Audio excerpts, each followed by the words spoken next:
afternoon, everyone. Yes, I said afternoon because we are doing a live show from the International Space Development Conference here in McLean in Tyson's Corner, Virginia, from the Hilton Hotel.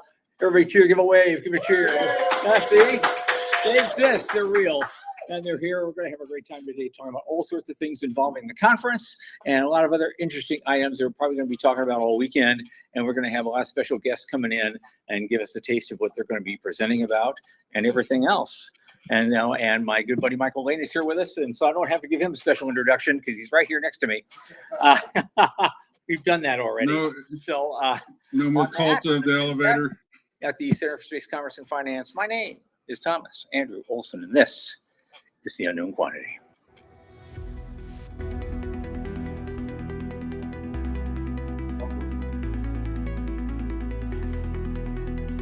This is a professional outfit.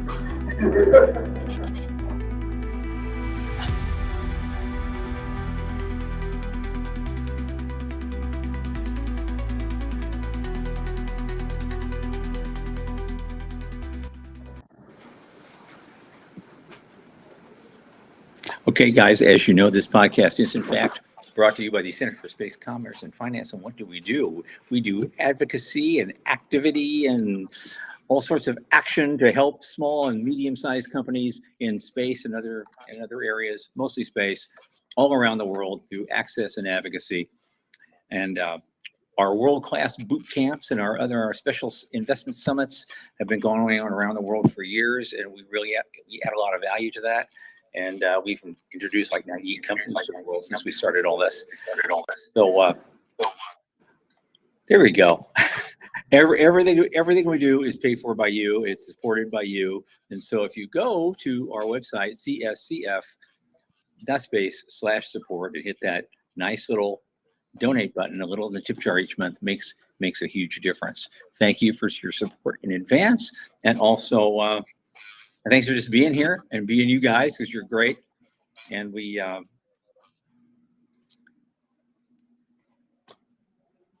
just lost what I was going to say, but we're a live show, no pressure. We're just going on with this. And so, but anyway, I was trying to do this thing from memory. I have this little script that I read, so I thought I did okay with it. I'll tell you, a little tip jar each month makes a difference. Okay, like, subscribe, tell your friends. And speaking of friends, there you are. And so you're already here. So, okay.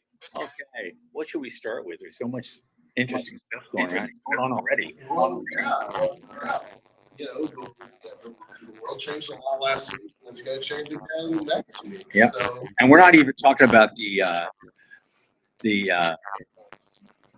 Elon Musk. Yeah, the SpaceX IPO. Oh, that.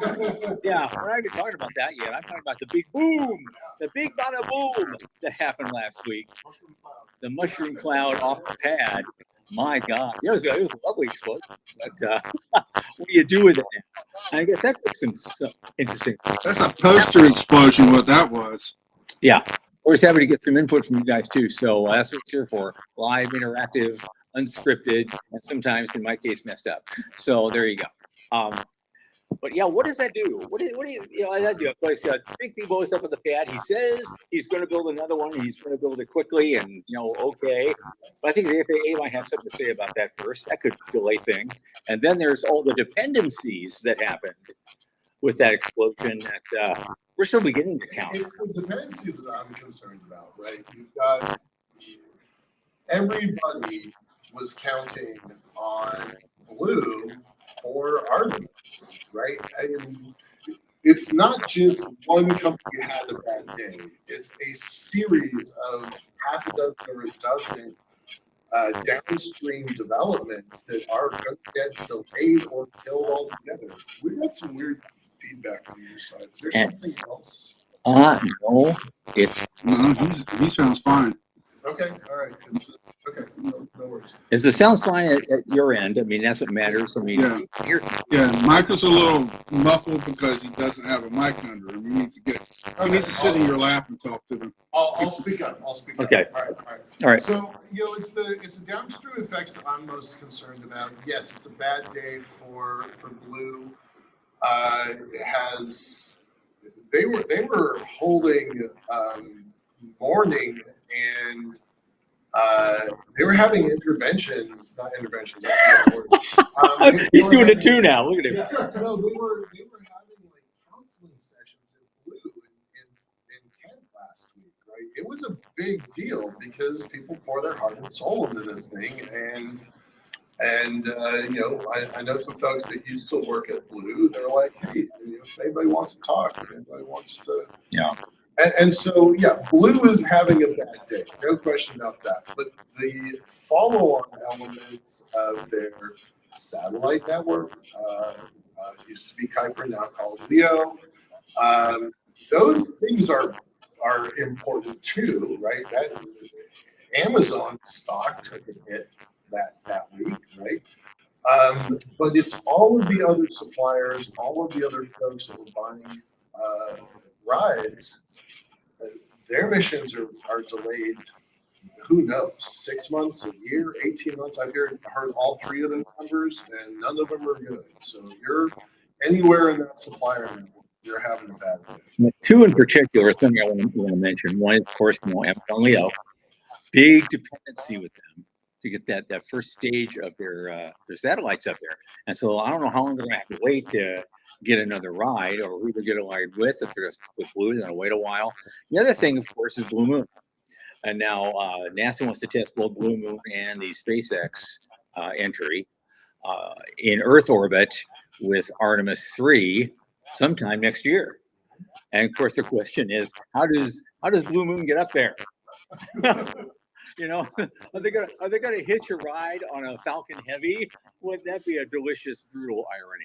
You know, But that should be possible. it should be. Right? But God, there's a monopoly environment is not good. but the laughter will not be contained by Yeah, out there. but if you Yeah, if you remember the standardization that we talked about with Dr. The guy that we had on Yeah. just recently. I mean, the military kind of drove that from global trade. They're the ones that drove standardization. It could be the same thing. It could be out of national interest. nice. Yeah. So I don't know if anybody heard. We've had on our show a lot of conversations about standardization, taking this industry where everybody's developing bespoke systems and custom hardware, and building out integration systems and standards that this industry is missing. And we've brought in Dr. Levinson twice now. Right. And he talked about how the shipping industry absolutely transformed as a result of the Navy imposing standards back just prior to World War II. And then that led to containerizations, and that led to global trade. And how can we Right, because he literally wrote the book on the shipping container. This guy literally sold the box. You can find it; they still sell it. I highly recommend you give it a look. But that got us, after that first show, that got us into this incredible conversation about, well, how do we standardize that which is essentially, we're beyond a 2D level environment, but a 3D, microgravity environment. How would that change everything? You're not sending the same old box up there. You're going to send something. I mean, we got to custom design something, and what kind of a ship will it fit in, and how do we build it? And those conversations are still ongoing. And so something's going to come out of that. I'm not sure yet. And so back to your original point, is there even possible a connector between the Blue Moon and a SpaceX? Because I do not like this monopoly role that we're in right now. So, and yeah, if nothing else, I'm okay. I mean, Elon's motives, I think, are pretty good, as a businessman on this topic or any other, well, a lot of other topics, but, for me, but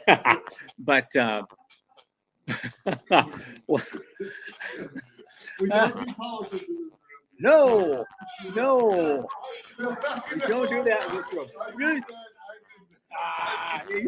That's right. It wasn't me this time. Oh my God. Now, where was I? I was going to say, oh no, I think it's nobody in business at that level has the pure motives all the time. But he's certainly a man. Right? What else do you think of him, Walt? He's certainly a man who could see his opportunities and take them. Who's going to do three-dimensional air traffic control? That's what I want. I know at least one company, a startup company, who's doing something with that right now. Yeah. International issue, right? Yep, it is. Air traffic control. And actually, it's a European startup that's looking to do it.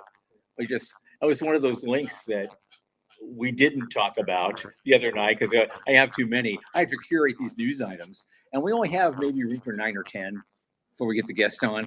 And so some weeks I'll have like 16, 18 items. Okay, they're all good. So how do I pare this down? So it's that was one of them. There's a early stage company coming out of Europe that wants to do just that exactly.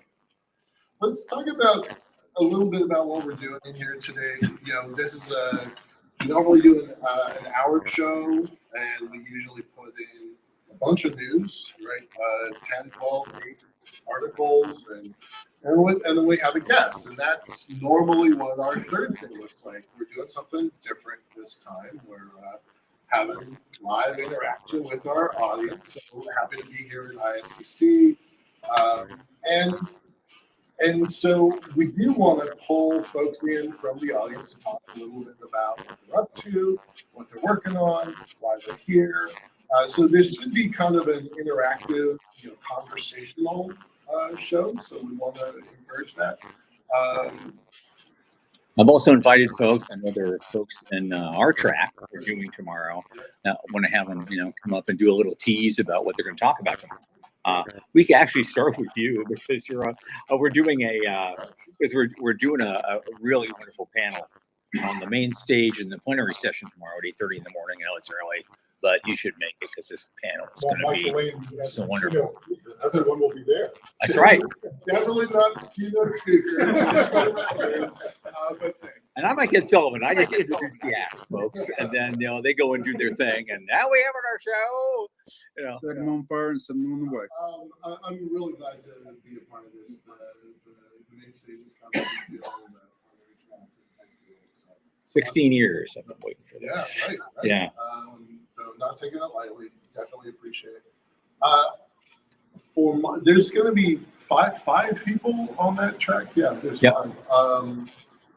My piece, I'm gonna talk a little bit about SpaceX. I know everybody has been talking about SpaceX. Everybody with an opinion has an opinion on that IPO, but I'm gonna come at it from a kind of a different perspective. Whatever happens next week with the biggest raise in the world, I don't care about that. Like that was.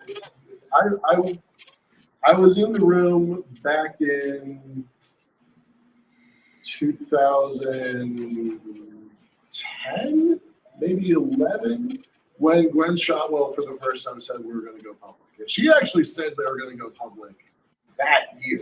So 15 years later is when it's actually happening. But typical SpaceX timeline, right? Okay, I will throw Musk under that bus, but Shotwell's got her shit together. She's really good at this. So there was I would submit it was a change of plan. Could be worse. Could be a Tesla. Yeah. Right. Oh, boom, boom.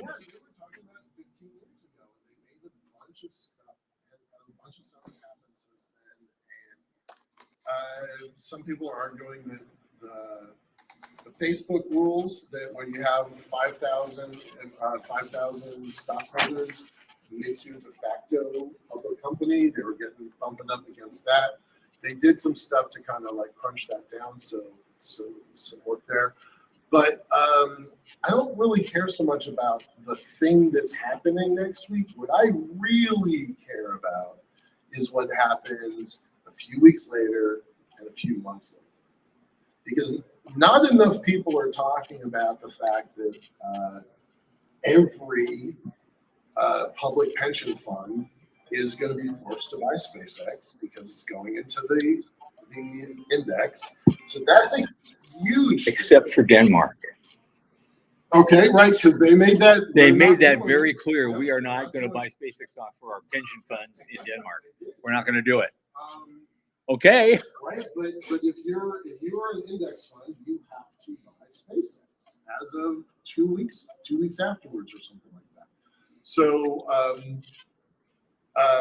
Also, a lot of very clever people get a lot of money, which they can then invest in other things. right, and that's Yeah. the ripple effect. Like all these ripple effects, the one that I care the most about is not ripples but tsunamis. Right, when those 50,000 people that have worked for SpaceX, 25 now, 25 in the past 20 years, when those 50,000 people get their vesting, I'm told by somebody that I trust that she knows a barista who has worked at SpaceX for 10 years in their cafeteria that is going to walk out with $3 million. That's at the barista Level. Right. Not Gwen Shotwell, who makes $80 million a year plus whatever her bonuses are. Not all these thousands and thousands of engineers, sub-level engineers, but somebody who's been there for 10 years, half the time the company has existed, is walking away with much more than minimum wage level education and experience, is walking away with a $3 million check. So it's like the Microsoft millionaires from 30 years ago Right. when they went public. Or Yeah. Netscape. Yeah. Right. Netscape too. Yeah. Netscape too. NVIDIA right now. Right. One of the co-founders of Avialto, got into NVIDIA early, and he basically took an early retirement. So Yeah. There is 50,000 people that know space, that know engineering, that they're about to put a lot of smart capital into this community. A lot of them are going to go buy houses, and some of them are going to go to Hawaii, right? Like, good for them, congratulations. But Will take their money in short stocks. some of them, that's a legit question. Morningstar came out just a couple days ago. They're like, this is overpriced by twice. We think it's worth $780 billion, and it is going to market at $1,700 billion. The biggest revenue stream is coming from Starlink. Now, SpaceX is back to a monopoly, as you mentioned before. Starlink is not, and Starlink is vulnerable on many, many fronts, and so that's where they will. If they attack that revenue stream, that can substantially reduce the value of those shares. I think some people are worried about the XAI thing too. Yeah, It's a- absolutely. it's a big Absolutely. loser. that's a big loser right now. Both of those things are good points, but they're actually missing. SpaceX is saying that they're coming in with possibly 80% of the revenue is coming from the artificial intelligence sector. It is not coming from their expected future revenues. Is not coming from launch. It's coming from Data center? data. They just said it. Now, It's a data company. It's Morningstar, no longer a space company. It's a data company. It's Yeah. no longer Yep. a space company. it's a data company. Yeah. That's absolutely true. But it sounds like your guy from Morningstar said the same thing Yeah. that the retail guys were saying Right. on our show just 4 days ago. That's the same thing, saying this is overpriced by at least half, and we wish it was cheaper. We're going to get in, but we wish it was cheaper to get in. But then there's that other guy from Fortune that said, do not get any of this under any circumstances. Right. Somewhere in between that and this and the huge thing that everybody's wishing for, the Right. truth lies. Something is going to happen. What do they call it? Excitement guaranteed. Yep. That's his tweet. Yep. He writes that all the time. Excitement guaranteed. Or I would So- say hilarity ensues. But yeah, One thing you're not talking about is the leadership factor. The person who is considered the lead, that can be an addicted racist oligarch. And other than that, is not a good thing to be in a. He's gotten called out by the SEC and his shareholders in his two public companies, right? Like, and that was why Denmark said no. and They said they were going to do it because leadership was precisely the problem that they cited. so excitement guaranteed. I don't care about that. I care about that tsunami of wealth is coming in afterwards, because that is smart capital that cares about what we're doing. Which leads us to, I mean, let's go beyond the barista then and go to the next level, which is what we've called the SpaceX mafia. Yeah, yeah. Now, there are already people who have left SpaceX and had a nice payday, and they're already starting, they're already starting up companies and investing in things. There's going to be a whole lot more of them are going to pop out of the woodwork 2 weeks from now, including Gwen herself, maybe. Who knows? She'll have enough to start her own fund. There will be family offices, and there are going to be custom built funds around this community. Something happened this morning, by the way, in the space power and satellite session. They brought up data centers because that's an early use where you don't have to go through the atmosphere. You can do space powered send it to data centers, and SpaceX is a customer. Okay. So that they were looking at early MVP for space power satellite. Now, are those shareholders you're talking about locked up for 6 months? There is. That's why I said towards the end of the year. Yeah. Yeah. I'll throw a shout out to our own Sean here. He's recently become a convert to the data center argument. Like, we have been going back and forth. But mine's off of demand. My conversion is going to be off future demand. You have to talk louder than that. I said my conversion is based off the future demand for it. And it really didn't happen until after Dr. Kathari was talking about, the price difference, and he was against data centers and said they're not happening. So I've asked the question, what assumptions is that based off of? Then I realized a lot of people don't think about the future demand enough, but that didn't come and hit me until we started working with agents with Liftport. Then it dawned on me, oh my God, this thing's coming, and it's coming in a massive way, and we ain't going to have enough infrastructure, and we can't keep up. They have to go off-world. They have to go to the ocean. They have to go to where they can. And so one of our going to be and that money's coming, and that's really what's going to fuel this. I even wrote an article about that a year ago and predicted that this could happen. At the end of this talk, so, you said invest in radiator companies. Yeah. Because that's not a solved problem. Well, actually, one of our panelists tomorrow, Dan Faber, is going to be talking about that too. He's become kind of a convert, given all the other things that could be going on up there. He says that's the one with the best probability of success, because the discount rate that you get for doing it. We had a guest, Philip from StarCloud, Philip Johnson and StarCloud, and he specifically said radiators are an unsolved problem, and if he was going to start over again, he might have done it. Well, Shubber Lee'd be happy about this. He says, oh, somebody's finally looking at the physics, the actual physics. What do you know? You want to bring in somebody? Let's bring in somebody who just walked in. Kamisha, come on in. Come on in. Just sit in the hot seat right there and stare at that camera. Okay. This is Kamisha. She is a legal expert extraordinaire, and she's going to be presenting in our business track tomorrow. And I thought if you introduce yourself quickly and just give us a tease to what you're going to be talking about tomorrow at the business track.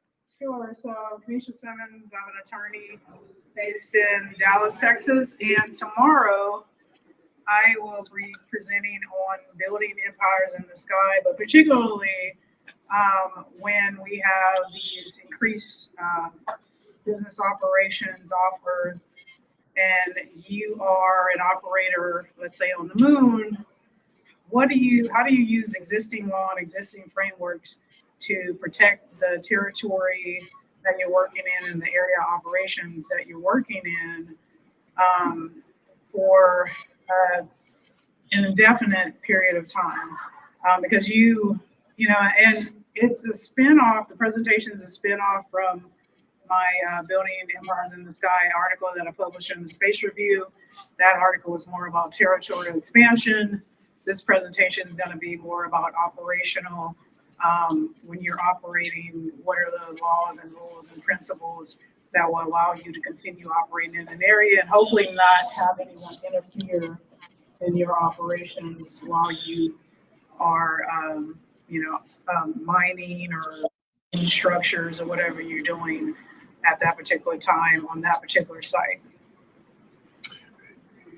A couple days ago, NASA came up with hey, we want to block some stuff off, and we're not going to own it, we're not going to control it, but we're going to classify it as, as for non-interference, and we're going to run some experiments.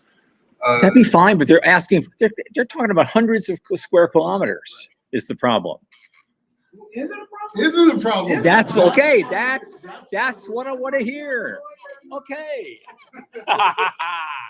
Cool. Is it a problem? Yeah. No, I mean, I think it's about who gets there first, as everyone keeps saying, who gets there first.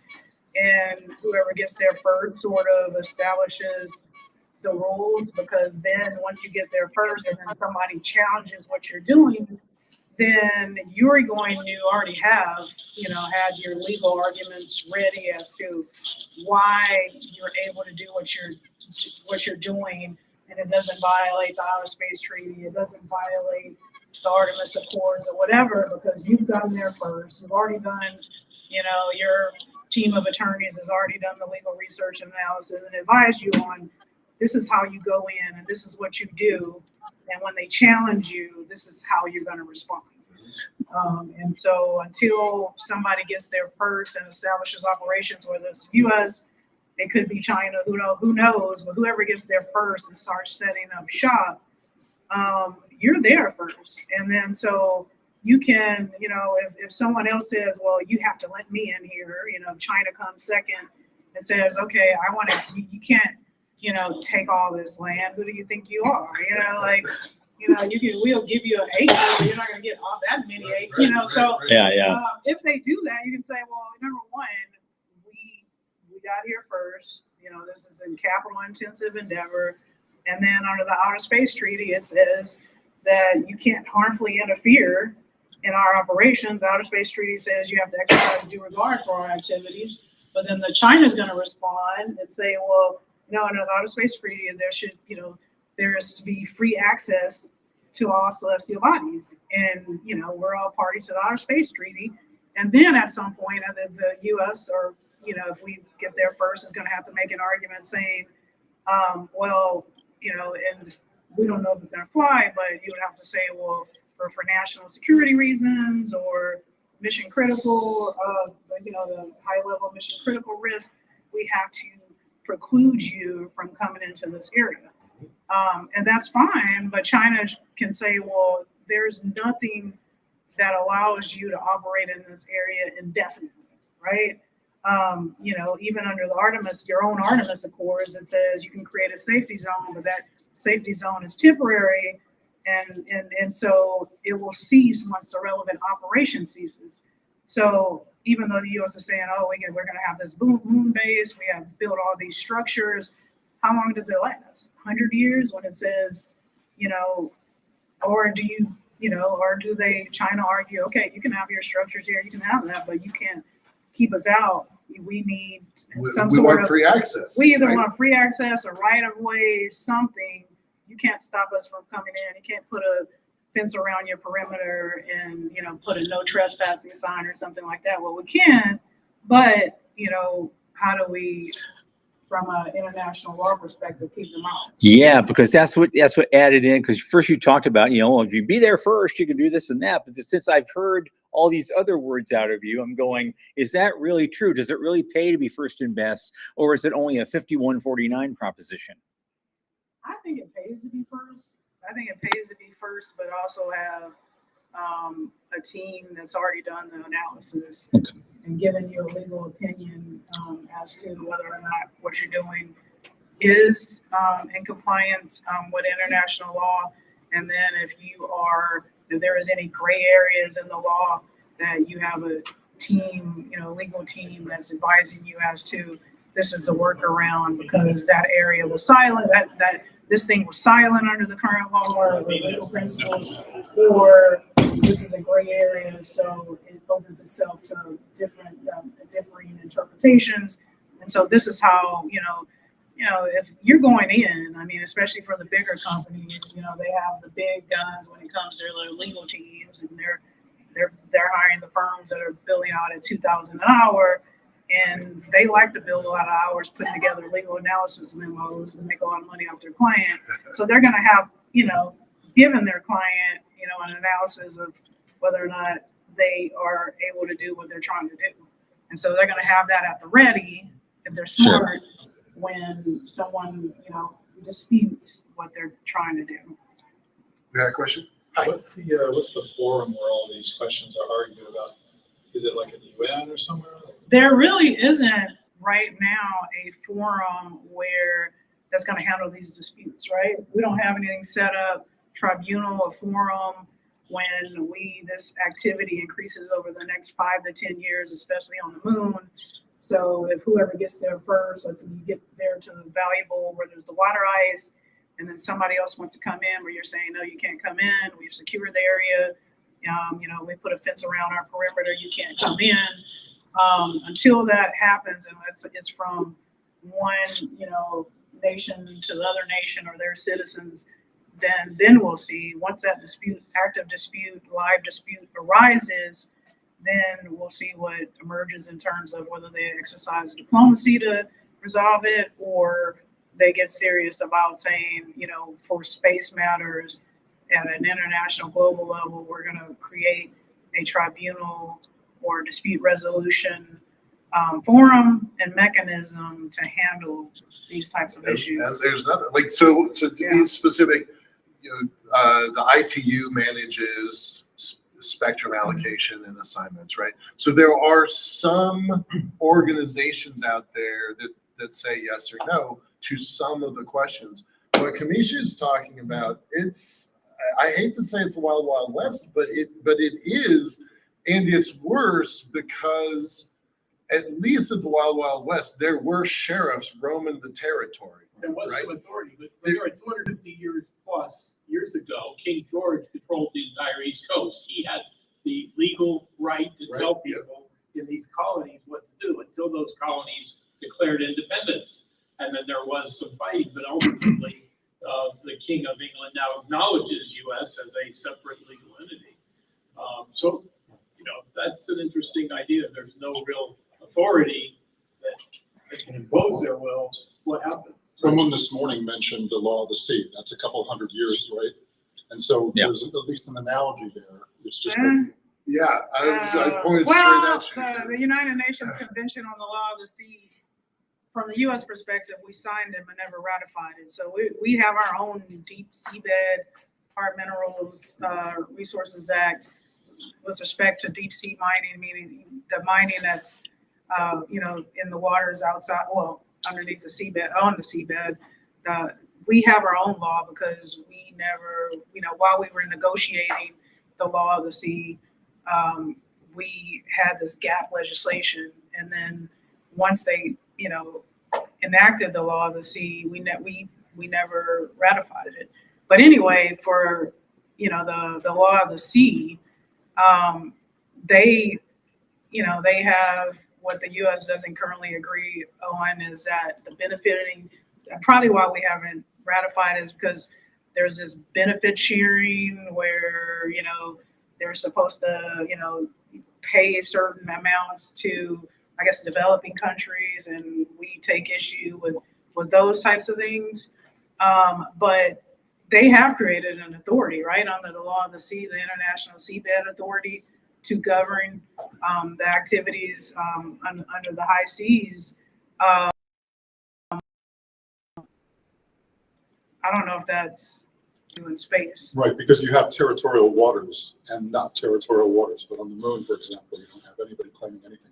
Well, ISA is operating outside of those territorial waters. Yeah, as it's well. for the law of the sea governs the high seas, which falls outside of any one nation's jurisdiction. So it's the high seas where you're out that, was it the 200 nautical miles off the coast that falls out it's no one's jurisdiction. And so that is what it's dealing with, and not within, the 200 nautical miles, which is the exclusive economic zone of that nation.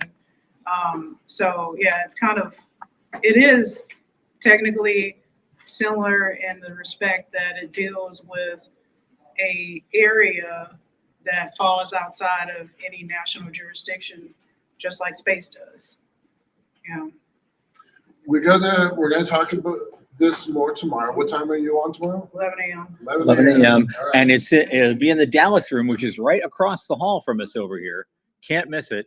Lovely room, by the way. And so, so you will come over there and you listen to her and you'll learn something.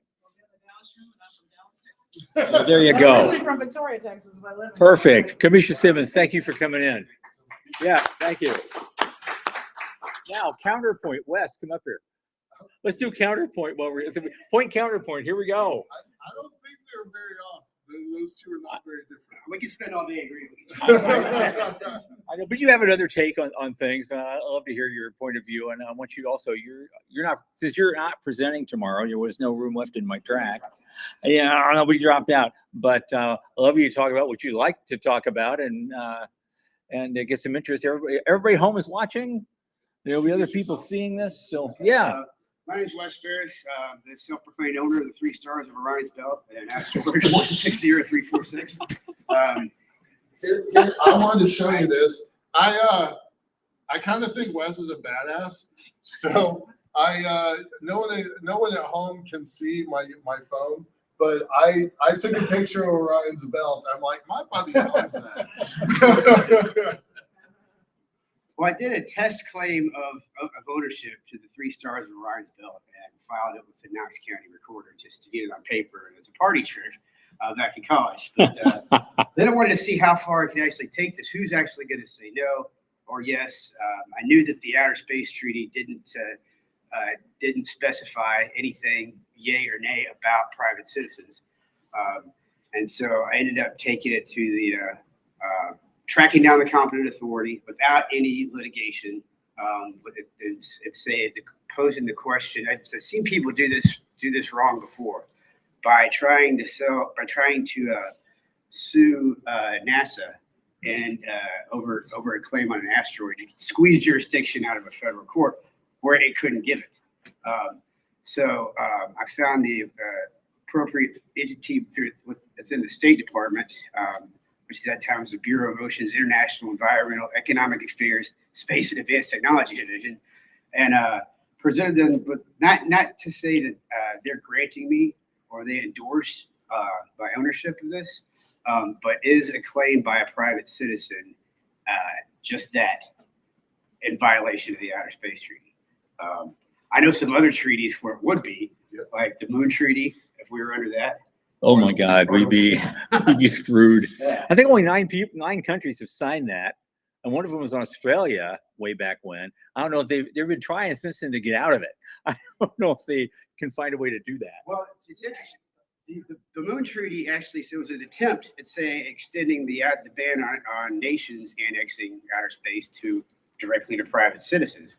I know 3 countries that were swindled into it. So India was presented sometime in the 80s, like on the day they signed the Outer Space Treaty. Like, here's a certified copy of the Outer Space Treaty. Let's give it a signatory sign to reaffirm our commitment. It was the freaking Moon Treaty. Wow. And so when they found out, they didn't ratify it. So they were one of the people that have signed but didn't ratify it. And I think that happened with Belgium. I know this because one of their ambassadors told me, and also Australia. So. Yeah. Anyway, that's a treaty that says that's an anti-private property rights treaty, and so is its cousin, the Law of the Sea, which under basically the seafloor part extends the ban on nations claiming it, and also extends it to natural persons.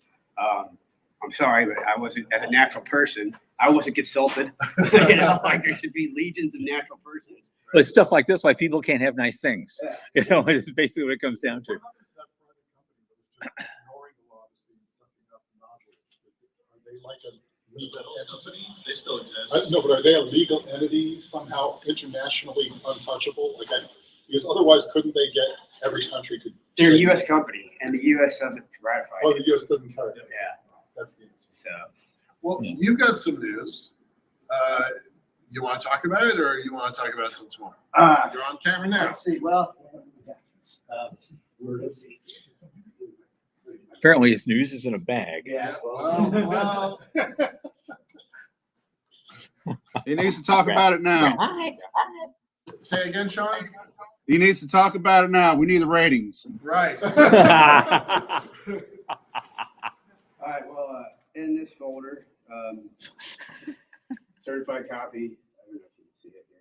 We'll take your word for it. It's a certified copy. Of Certified what copy from whom? of a claim to Earth's new mini moon, PN7, issued by, I did it through my LLC, Space Rights LLC. Right. Right. Done it on the county, state, and federal levels, so it's archived. Very cool. And Who signs off on stuff like that? one of them is the, let's see, it's the Department, it's going to be the Department of Justice. That's the federal level. This part goes to the archives, the National Archives. The other was the county clerk, recorded as a miscellaneous document. Right now, up at the State Department, I've got it going through a process called legalization for authentication for use abroad, where it's the Secretary of State's signature on it. I've been doing it I've done several of these test claims over the years, and I always make sure to do at least one per administration, or like Right. one per Secretary of State. I was going to ask, how many secretaries of state have signed your documents? 7. 7. Yeah. Like, Wow. let that sink in for a second, right? Like, these are test claims, but these are claims that have weight, right? So what's this rocketeering for now? It's called a mini moon. It's called it's a quasi moon. It orbits 1 to 1 with the moon. And this goes back to, your original was, let's pick stars that are light years away. Right. And then little by little by little by little get closer and closer. and closer Right? to Earth. So, This, yeah. this one might have some pushback from everybody from the private sector. Do you think it's going to get some pushback? Probably. Go ahead. Yeah. What would happen if, for example, Astroforce tried to mine your mini moon? I would first say that there's plenty of space for all of us. And then I would sue them in every court in the land.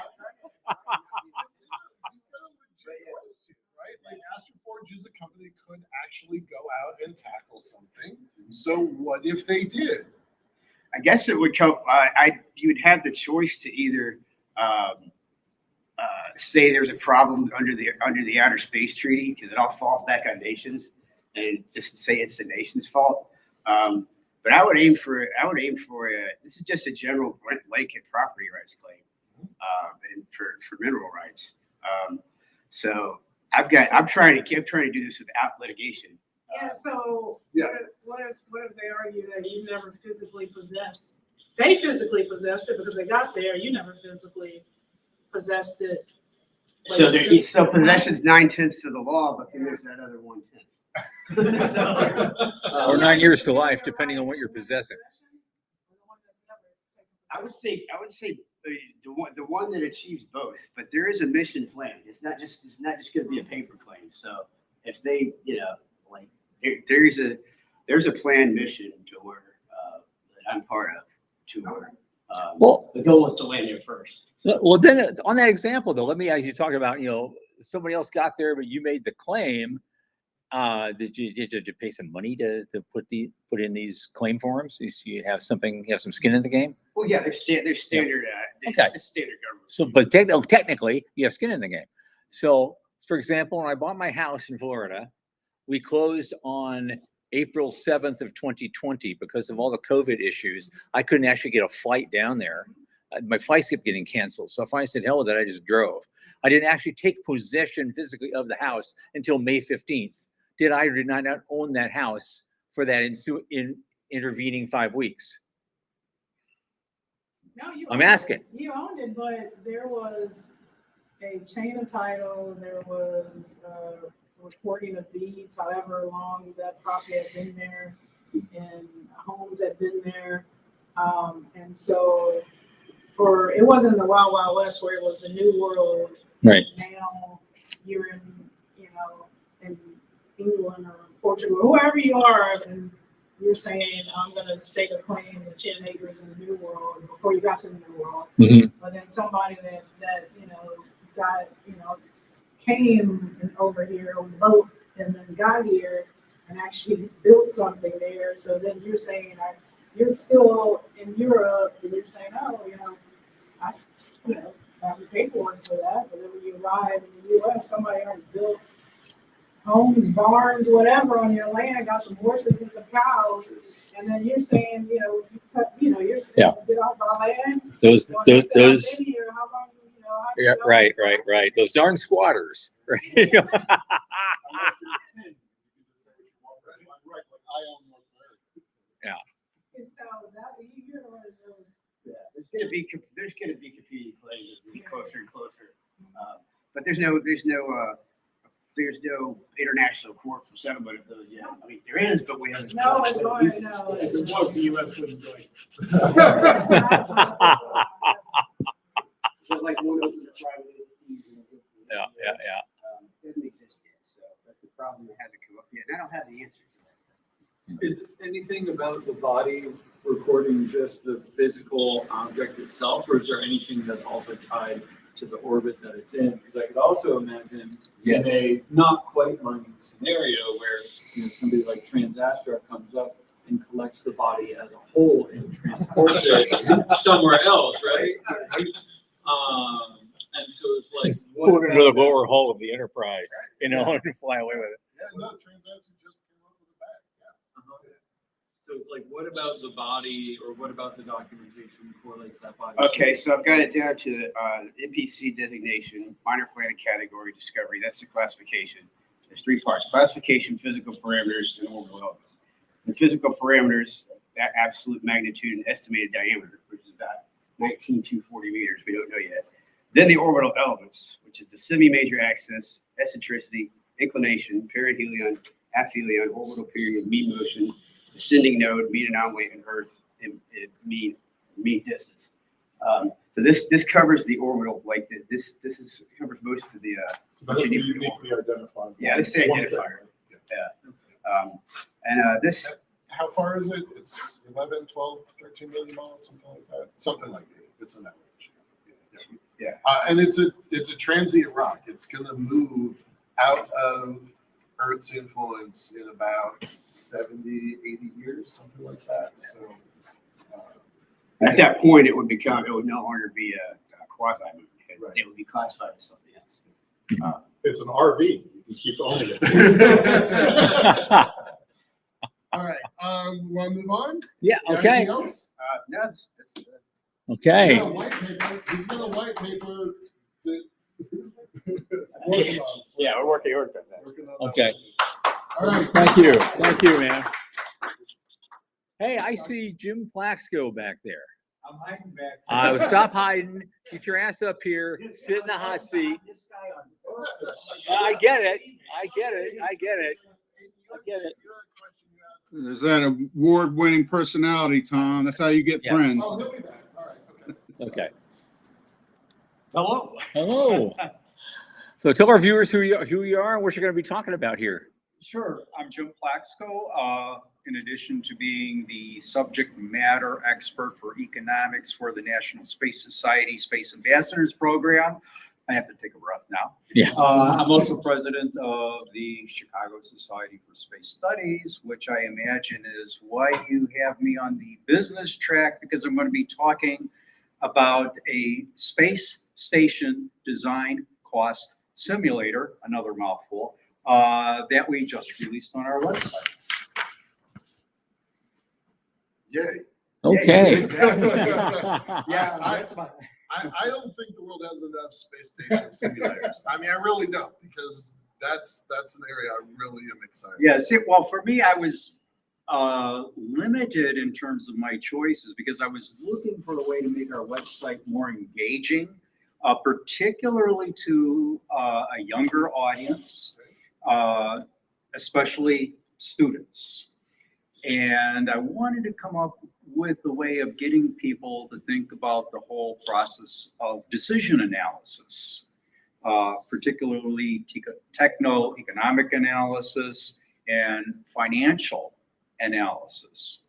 And given my interest in commercial space stations, which I view the success of as being crucial to continued economic development of cislunar space, I thought building a space station design cost simulator would serve all of those purposes, and, particularly since the students, the audience, they're learning about decision analysis, but they're doing it within the framework of thinking about a commercial space station and its capabilities. So I saw it as being a really nice way of getting people to learn about one thing while thinking about something else that they might view as being more fun. So, Okay. yeah, well, see, for me, it was Money. That's why we're here.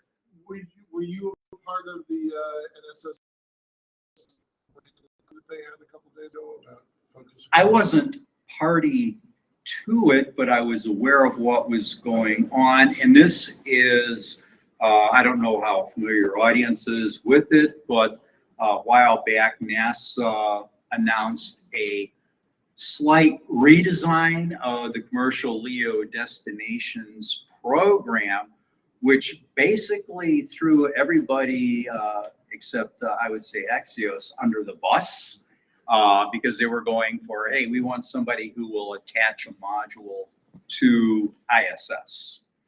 And the whole point of the commercial LEO destination program was to come up with independent space station successors to ISS. So I know there was a fair amount of pushback on that decision to alter the program in that way.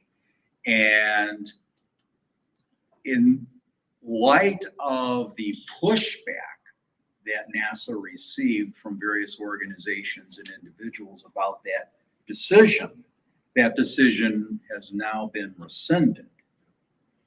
So we're back to actually doing a better job of moving the prospects for commercial space stations forward. I don't think it was ever an official decision, but they were pushing the idea pretty hard and wanting people to buy into it. And when they didn't get any buy into it, they backed off. Thank you, Cliff. Yeah. Where can people find that simulator?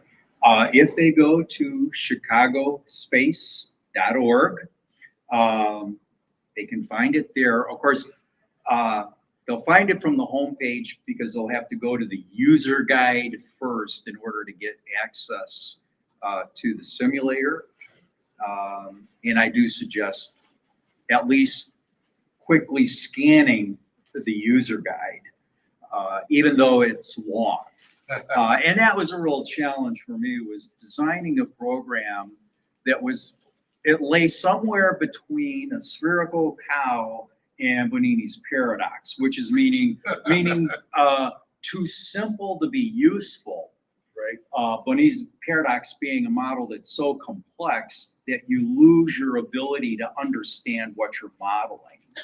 And thinking about it from a novice perspective, if you're wanting students and the general public to be able to use it and understand it, you have to have a few enough set of input parameters that they have to specify, and not all that many output values that they have to then understand and go back and modify based on the inputs, which means that I'm making a number of hard-coded assumptions within the framework, which is also driven by the fact that the hosting service we're using as a platform to deliver the app has restrictions on memory, CPU, bandwidth, and then you also have to be concerned about the lag time for how long does all of this take to recalculate. And the more recalculations you're doing with each iteration, the more time someone might have to sit there twiddling their thumbs waiting for an update. And right now it's pretty near instantaneous. So I put the link up on the chat.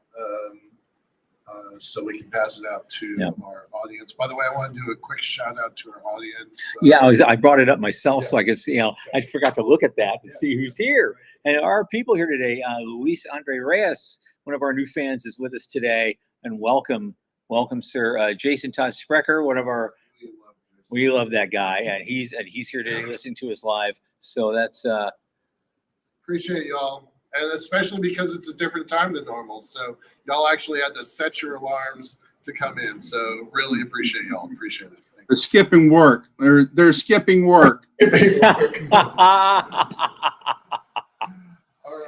right. Okay. Anything else yet? Go space. Go space. Okay, All right. okay. Thank you very much, sir. Thank you. Good talk skill, folks.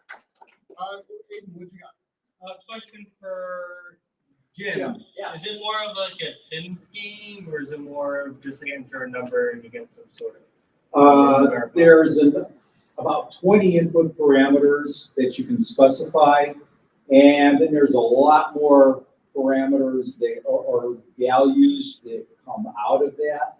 And the emphasis is on coming up with a design that can make a profit. Yeah. Because that is the ultimate in terms of, you want to have a sustainable business, you have to get out more money from the business than you put into the business. Shock. Yeah, It's shocking. Not involving underpants. Right. Profit. Shout out to Aiden, by the way. He just got accepted to a PhD program. It's Few days ago. full ride. Yeah. I interviewed Tuesday, they told me I'm in, I'll receive more documentation in a month, but I started the fall. Yes, excellent. Good job. Good And job. he's going after control. So the other side of space stations. Yep. So There we go. Congrats, buddy. Right. Thank you. Okay. And look who just came in. Another tall friend of mine, Dan Fabridge. Mind coming up? Hey, Tom. Uh-oh. Well, he's part of our thing tomorrow. How you doing, young man? Oh, good. Sit in the hot seat. Yep. Tell folks who you are and what you're going to be doing here. Give us a tease for, yeah. Thanks. G'day, Daniel Faber, engineer, serial entrepreneur, general, no gooder, trying to break / fix the space industry. Okay. But you are recently from Orbit Fab, obviously, and you spent some months in the wilderness now. You're probably in a sweat lodge in Mexico someplace. And so what visions did you have while you were there? Well, still on the board of Orbit Fab. Okay. So still involved to some extent, but stepping back. So it's given me a chance to work on some of the other things. You probably know. 25 years ago, I decided we should get humans off this rock. This would be the most important thing and interesting thing to work on. But I put together a list of industries that might pay for those first permanent jobs in space. Yeah. Space-based solar power didn't math back then. Couldn't see myself as a tour operator, and the only other thing on my list was mining. So I've been chipping away at that for 25 years. So yeah, deep space industries, proudly wearing a shirt today. We built thrusters that could run off material you could get out of an asteroid, realizing the first thing you'll probably sell is that material turned into fuel. At Orbit Fab, we were building the interfaces and then the whole service for delivering fuel on orbit. So the next logical step is to work on the chemical processing. So at that point, you've got the thrusters that can use the fuel, the market for the fuel, processing of the fuel, and all you need to do is shove an asteroid in the top end of that, and it can be actually economically used. So that's one of the things I'm looking at. But then people are trying to distract me by direct-to-device communications plays. I had an in-space entertainment play, which is one of the other things I added to that list of industries that might pay for the first permanent job in space. Someone's actually interested in buying those assets off me. So it's been an interesting journey, and it's slowly narrowing down to exactly what I'm going to do next. It's down to sort of two options, really. All right. So will we hear an announcement tomorrow at the panel? You'll have to wait till tomorrow to find out. Okay. That's what I want. That's the tease. That's what we're doing here, folks. I want you to see this panel tomorrow morning. I know it's early in the morning, but do it. Just do it. Because we got guys like Michael and Dan here, Lisa Labonte showing up, Fahad Al Hussein from Saudi Arabia is showing up, and someone I can't pronounce, Jude, a guy named Jude from Africa. And it's going to be, we've got 4 continents represented on stage tomorrow. We're going to talk about the future of space and space investing and the cislunar economy and anything else we can come up with that's wild and crazy and fun. I'm looking forward to that. Me too. I was over at the space-based solar pack conference this morning, Uh-huh. and I put together a list of all the companies that are working on different business models and go-to-market strategies. There are dozens of companies Wow. working on space-based solar power or things that use massive amounts of power in space. Mhm. Blew me away. Yeah. Just like completely different environment from even a few years ago.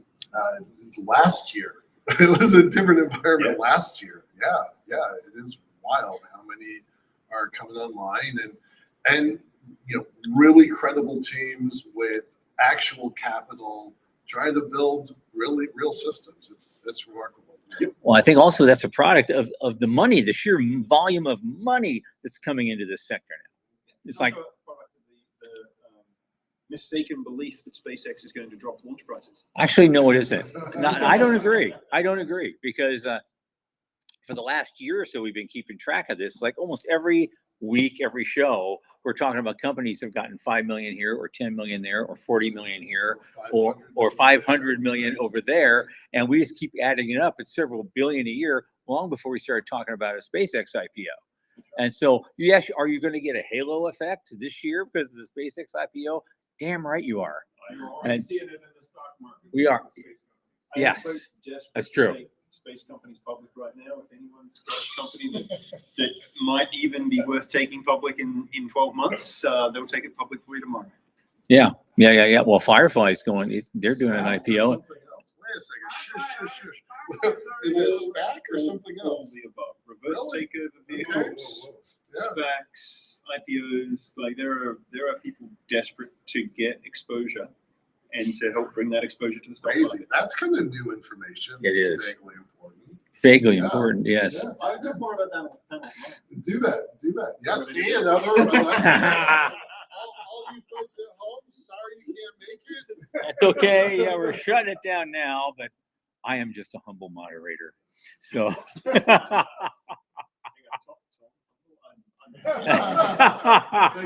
thank you, my friend. See you tomorrow.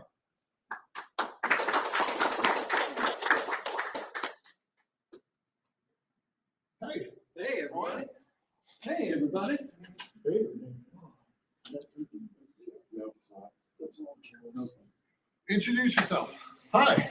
Thanks for being here. So to the folks at the room and to folks here with us at the conference, I'm Dr. Joseph Meany, president of the Interstellar Research Group. I'm a little bit of a new entrant into the space industry as far as being involved professionally is concerned. My background is in chemistry and material science. So I did all of my education focused on specifically chemical reactions, things of that nature. And as Michael and I were talking about before we went live here today, I got started on molecular scale electronics. So I focused on just the really, really small stuff. And the big fun of my dissertation was making a diode just out of a single molecule that was 1 nanometer long. It was pretty exciting the day I got that data back. But I'd always harbored like a fascination for space. I was always the one with the Time and the Life magazines and whatever. And my parents, they never sent me to space camp, but that free commercial VHS tape that I got, by calling the toll-free number, I wore that thing out. I absolutely wore that thing out. But when I proved bad enough at physics that I knew that I wasn't going to cut it as a mech engineer, I kind of wrote off space as a bit of a dream. But then it was in graduate school. I was invited to give a talk at a place called DragonCon. Any DragonCon? Oh, yeah. I'll be going Labor Day. Excellent. Yep. So I gave a talk on, the applications of nanotechnology for space because the interest continued to harbor. And after the talk, one of the attendees came up to me and she's like, "You are going to have to meet my husband. He wasn't able to be here for this, but his name's Les. You would really like him. He's the chief technologist of Les NASA." Johnson. Les Johnson.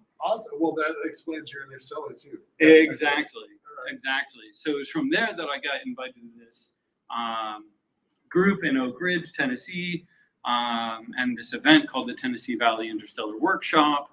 And from there, I was sitting around in the room with like a bunch of propulsion engineers and a bunch of like habitat scientists and things of that nature. And I was listening to all the talks going on, and I was like, they're talking about moving a lot of stuff around.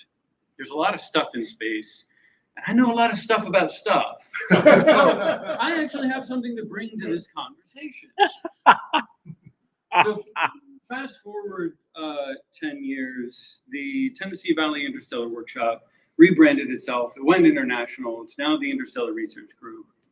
And so I'll be presenting actually tomorrow on the interstellar track because of my professional expertise in carbon-based nanomaterials. I'll be presenting a review of carbon allotropes and its use as photonic sampling materials. So I get to talk all about the new stuff that's come out with graphene and carbon nanotubes, and if you make these sort of lightweight composites, what new types of missions kind of open up that were impossible if you're focusing on the breakthrough starshot laser type propulsions. So we're going to have a pretty robust discussion of that, which I'm really excited about. Well, for someone who's concerned about math, not that long ago, you've done pretty well here.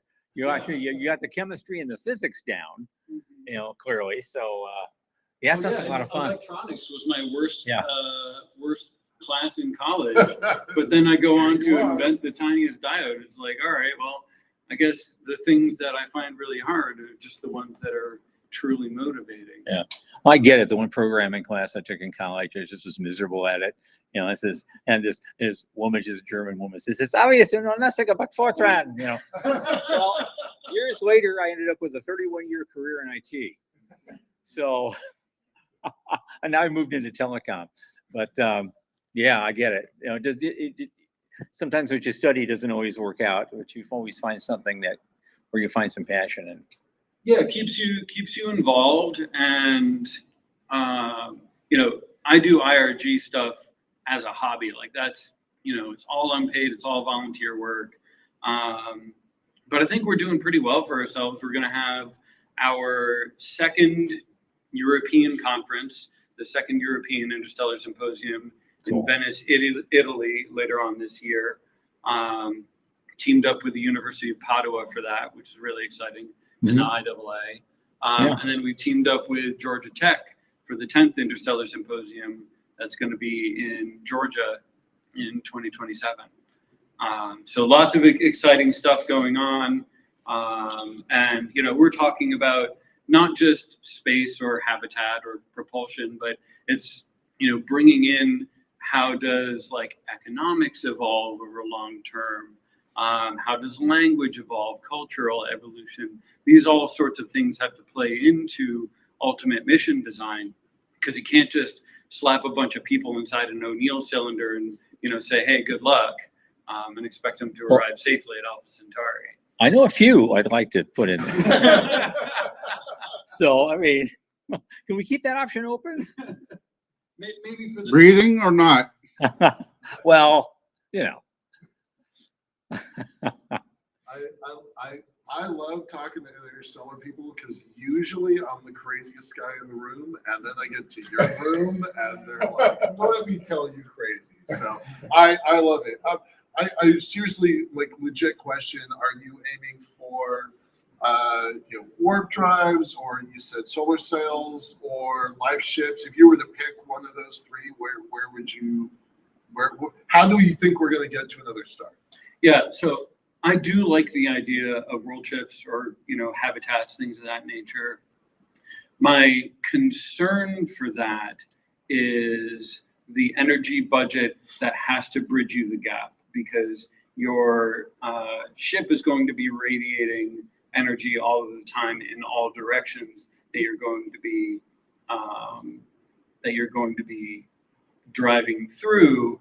And so it's like do you load it up with the mass and energy budget that you're expecting to have to survive a 200, 300, 500 millennium long journey? We don't have the energy storage devices for that.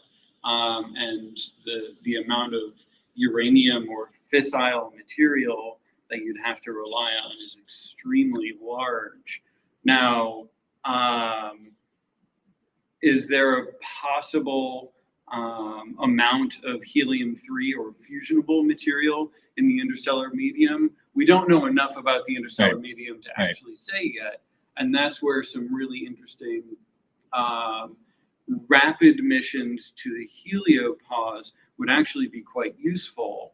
And René Heller out of Germany, he put together a mission concept that got carbon foam sailcraft out to the heliopause in 4 years. And so the work that's going to essentially come from my talk here today is going to sort of develop into new concept development, because he limited his sailcraft to 0.6 AU. I think we can drive it closer to about 0.01 and really push the limitations of the thermal capacity of the carbon foams to get that acceleration. And notionally, a lot of these mission limitations stay further away from the sun because they want to avoid sailcraft ablation. But where I'm headed is I actually want to take a lot more advantage of that. Okay. So, I'm just basically presenting the pitch to work together with, other people in that space to come up with some new ideas. It's interesting. You mentioning interstellar propulsion. You mentioning Dragonkind in particular. By chance, this is weird. By chance, do you know a guy named Greg Hodgin? Lives in the Atlanta area. No. Okay. Okay. I was just curious. He goes to Dragonkind a lot too, but he presents sometimes. But he's put a group together. It's called the ZC Institute. It stands for Zero Carbon. They're working on alternative energy. Oh, and they're doing he's doing something called a quantum hack to kind of get a pseudo fusion, out of this machine. But he says the other side of that, doing that, I convinced him this is what he needs to do to make money. But the other side of it, tweaked a different way, we might be able to get a workable warp drive out of it. Yeah. But I don't let him talk about that, because all funding will dry up tomorrow. But making a small fusion-like reactor that's only like this big, it'll fit in your car. That's something that maybe it's possible. I don't know. Yeah, I leave the warp drive stuff to a lot more of the mathematicians in the community. I say, hey, good on ya. I'm a material scientist. If I can't mix it up in a beaker, I'm kind of lost. But there are some. I just wondered in your circles if you guys had crossed paths. That would have been an interesting meeting of the minds. Yeah, no, unfortunately we haven't. John Bradford out of SpaceWorks Enterprises, like we know him. And Brad Cheatham out of Advanced Space. I know Brad very well. Yeah, so we've met a couple of times before, and Bart, one of Brad's writers, actually is on our advisory committee. So we've got our fingers in a lot of different areas because essentially these problems are big enough that you have to bring together the communities that are going to point out, hey, if you try this thing, it has knock-on effects over here. So we want to make sure that people are talking to minimize a lot of those knock-on effects. Yeah. Tanner, did you have a question? Yeah, so Joe, I don't often get to harass somebody who's got deep carbon nanomaterial type experience whilst they're sitting next to a space elevator guy. Yeah.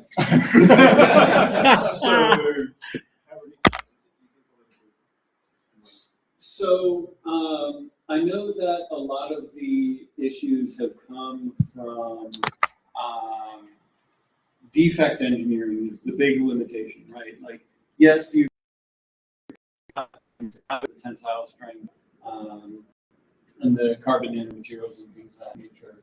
But where the limitation really comes from is carbon nanotubes sitting next to one another don't interact strongly. The van der Waals forces are actually very weak, so there's a lot of slipping motion that goes on.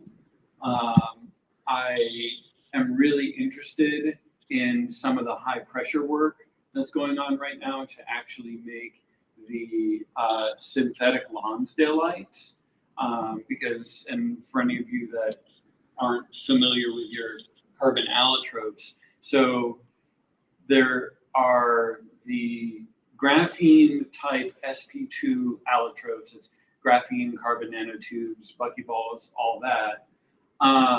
And then you've got the sp3 type allotropes, of which diamond is the most famous. But essentially, there is an allotrope called Lonsdaleite that we really only find in nature in meteor impacts.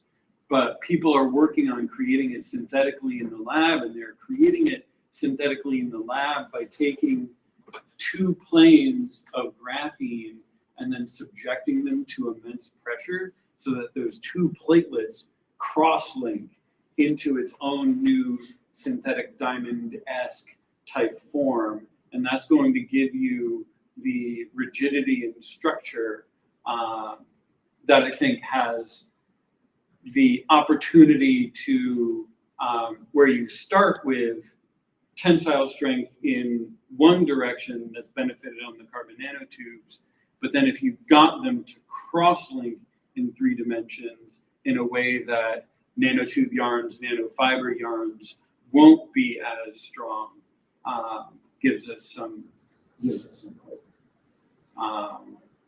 But that's, you know, the manufacture of even those initial samples is still, like, people are claiming that they've made it, and then the peer review community gets all up in arms. So it's not been in fact made even at the lab scale and confirmed yet. So only a few stages away from the diamond age. Yeah. But I think that opens up a lot of the opportunities when you, because thinking from an analogy, right? Thinking from the plastics perspective, you have a hard plastic that exists when you introduce the cross-linking bonds that make sure that the chains also no longer slip past one another. That's how and why thermosets work, right? And so making this new type of allotrope out of the other fundamental carbon allotropes isn't so simple as just giving a little bit of heat. It takes a little bit of new types of chemistry and conditions. But that's where I think the innovation direction lies. Cool. This thing where you cross-link graphene planes, it wouldn't really be sp2, but it's definitely not sp3 either. So what would you call it? Oh, it is sp3 because the electrons then become localized when you have the molecular between the planes. So it'd be like a diamond sheet. Yeah, and so whereas diamond is an sp3 cubic form, it still maintains an offset chair hexagonal structure. I'm picking up everything down. Yeah. Daniel, to your point about, space elevator guy, I stopped being, I became an apostate to that cult. I do totally commit to their chemistry, their engineering, their plan. The physics of it still totally work. It's when it hits the real world, I definitely have some questions about it. But my experience that is now 20 years outdated was everyone was always talking about it's the strength problem, right? Everybody was like totally hyper focused on making a strong string, which is great, but it was 6 problems then, and it probably is still 6 problems: length, strength, alignment chirality, how the nano level twists is really important. Length, strength, alignment, chirality, functionalization, like you were just describing, and mass production. And if you don't solve all 6 of those, you're still in wish land. So that's that. I left that a long time ago because I don't see how they solve that problem in a reasonable time. And 20 years later, and the billions of dollars invested in those 6 problems still haven't gotten the answer that we need for that element. But Yeah. a linear elevator is buildable now with current technology. I'm just gonna slide that in. And we've gotten ridiculously good at growing well-aligned forests of short nanotubes. That's how, all of the Vantas have come about, right? But I still think the length limitation, although you were talking about the new Korean limit. Koreans, I just got surprised by that. Yeah. So, before I walked in the room this afternoon, I was still under the impression of millimeter scale, centimeter scale carbon nanotubes. But Pete Swan just 2 hours ago told me about a Korean group that is making mass producible sheets of it that are kilometer long and he said 20 to 30 centimeters wide. So sheets of, but that's basically taking nanotubes and dropping them into plastics. Like it is not. It's not single molecule. No. Okay. So I don't know what their process is. I'm disconnected from that. Still sounds interesting. It is interesting, right? Of anything, any wool is interesting. So yeah, it is. There's some stuff. So I'm gonna check in with. Yep. So they've actually run that kilometer of material out. They've actually produced it. That is what Swan told me 2 hours ago. So I'm gonna ask more questions. Nope. my days with that are over. I have walked into that wall enough. Okay, Joseph, thank you so much. Yeah. Absolutely. I got a couple people going in. Jude, is that you? Yes. I knew you from your picture. We've never met before. Can you come up, please? Yeah, he's one of our panelists for the plenary session tomorrow. I just sit right there. So we're talking to the internet, but we're also talking to the room. All right. Okay. Yep. So tell them who you are, what you do, where you're from, and what we're going to be doing. Most people call me Jude, so Jude is just fine. And I'm from Cameroon. I live in DC right now. I've worked in various international companies, gotten a few degrees, and from DC now I work with my associates on developing investment projects in Africa, where we focus on aligning development. I've actually come up with an equation for it. So development, which we define as infrastructure, aligned with natural resources, specifically energy and technology. And from that alignment comes explosive growth. And why it's relevant to this conversation right now is Africa is going to space. Yeah. Yes. Africa is going to space. It's come up as a big surprise to everyone because no one thought to associate the two.